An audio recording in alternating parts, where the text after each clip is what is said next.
Now Nerissa has already mentioned Bassanio, and Portia very cunningly tries to hide all her excitement, and she says, yes, I remember, it must be Bassanio. And it is also her social reputation that she cannot openly admit that she loves Bassanio. And both of them know that if Bassanio comes, he would be the best suitor. But now we have another suitor who's coming, and enters a servant. How now, what's news? So Portia just asks him, what's the news? Servant. The 4 strangers seek for you, madam, to take their leave, and there's a forerunner come from a fifth, the Prince of Morocco, who brings word the prince, his master, will be here tonight. Now he says that all the 4 suitors who wanted to take your leave are about to go, and they are ready for the departure. They are just seeking your last farewell or something. But there is also a forerunner. Now what is a forerunner? It usually used to be a servant who used to go before the actual person to tell the host that a person is about to come. So a forerunner has already reached there. In Indian princes also, they used to send forerunners before them to declare their arrival to the host. So he says that the forerunner has come from Morocco, and he says that in a short while, by tonight, the Prince of Morocco will also reach. Now Portia says, if I could bid the 5th welcome with so good heart as I can bid the other 4 farewell, I should be glad of his approach.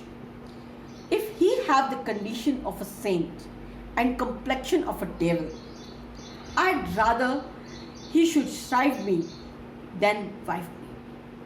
Come, Nerissa, Sirrah, go before. Now she says, if I could welcome him with that good heart, that pleased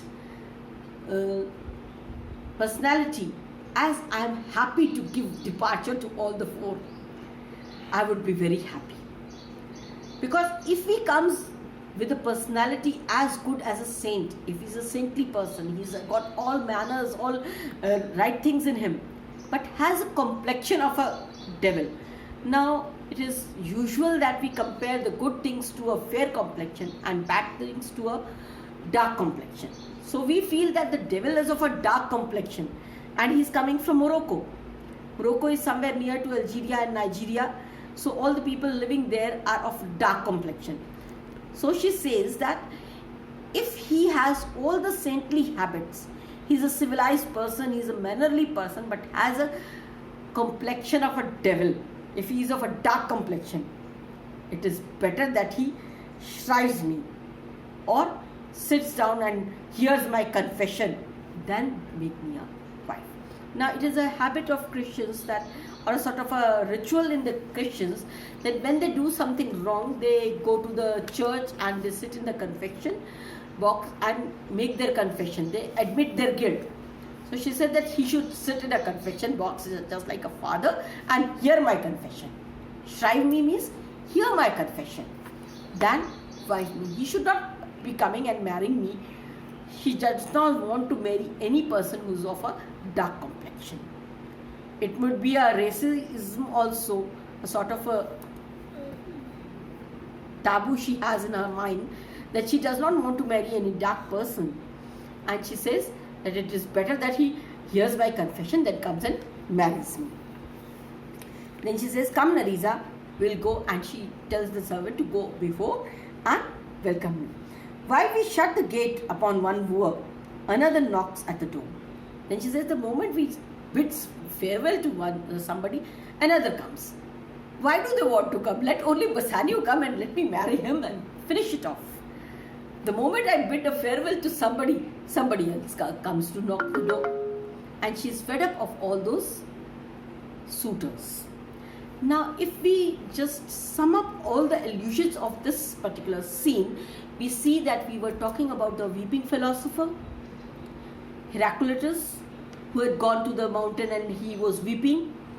Then we talk of Sibia, who had millions of sand grains in her hand and she was allowed to live to millions of years. Then we also talked of Diana. And who is Diana?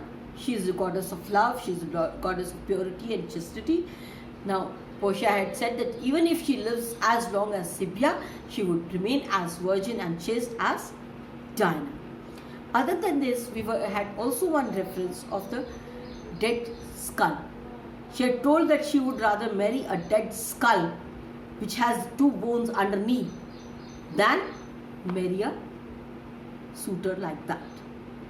Then she had referred to one suitor as sponge. So make a summary of all these suitors, that number 1, 2, 3, who are the suitors and what are their main habits, and then it will be easier for you to understand which suitor she is talking about and what are their main qualities and why she wants to reject them. Now the next suitor is not Bassanio, it is the Prince of Morocco.